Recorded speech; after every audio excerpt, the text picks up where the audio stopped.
Hi, my name is Paige, and today we're going to be talking about nutrition and the lies behind the labels. So, a little bit about me.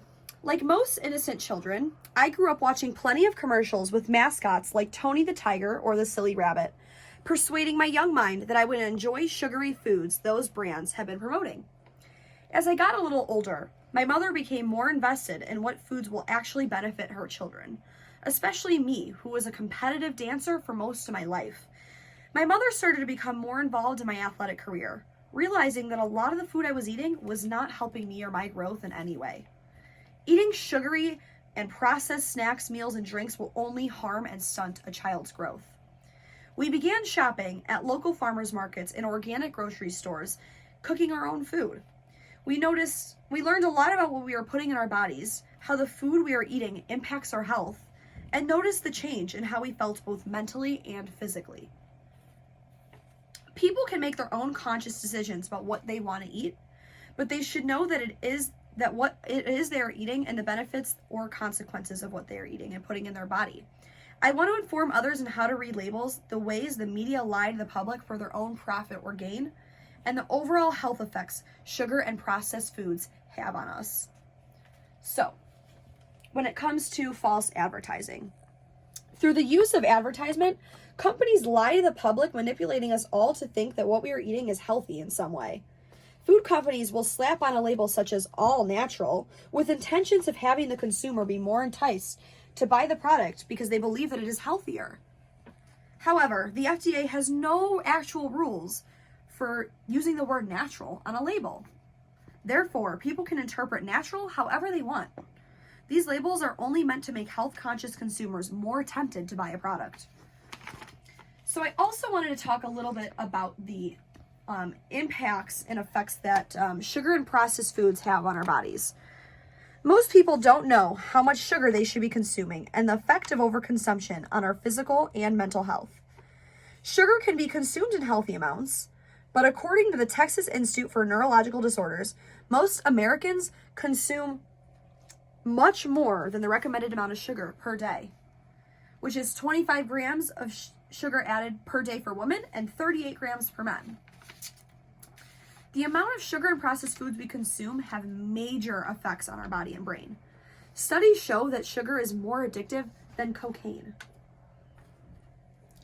Sugar brings a huge dopamine release, and this feeling can make a person crave more, leading to an unhealthy consumption of sugar. Dopamine controls processes such as mood, behavior, learning, and memory. Excessive sugar consumption can lead to issues such as memory deficiencies, diabetes, insomnia, and more. Too much sugar can also lead to tooth decay, cavities, weight gain, increased risk of diabetes, increased risk of obesity, and more. Another area I want to cover is label literacy and reading the label. When it comes to the serving information, the serving size reflects the amount that people typically eat or drink, not how much you should eat or drink. It is also important to understand that whatever the serving size is how much you should be eating in one serving. It is important to know that calories provide a measure of how much energy you get from a serving of food. So it is crucial to understand the amount of calories per serving size. The FDA suggests balancing the number of calories you eat and drink with the number of calories your body uses per day to maintain or achieve a healthy body weight. When it comes to the nutrients part of the label, it is good to know that one should refrain from a lot of saturated fats, sodiums, and added sugars. A key in reading nutrition labels is understanding the difference between total sugars and added sugars. Total sugars include sugars naturally present in many nutritious foods and beverages. Added sugars include sugars that are added during the processing of foods, foods packaged as sweeteners, sugars from syrups and honey, and sugars from concentrated fruit or vegetable juices. So, not so good. We should be paying attention to the total sugars. The added sugars too, but it's the total sugars that you're getting your energy from. When it comes to reading the label, nutrients like potassium, fiber, vitamin D, calcium, and iron are highly recommended, especially as Americans do not get enough of them. The percent daily value is the percentage of the daily value for each nutrient in a serving of food.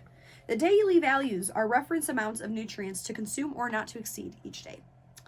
5% daily value or less of a nutrient per serving is considered low, while 20% daily value or more of a nutrient per serving is considered high. Understanding the nutrition label is important, as we should know the ingredients of what we are consuming. So overall, I hope that I can educate mainly college students, especially just because I feel that college students are at an age where, they are in cheap living conditions. It's hard for them to access that healthy whole food and those type of grocery stores, especially in college towns.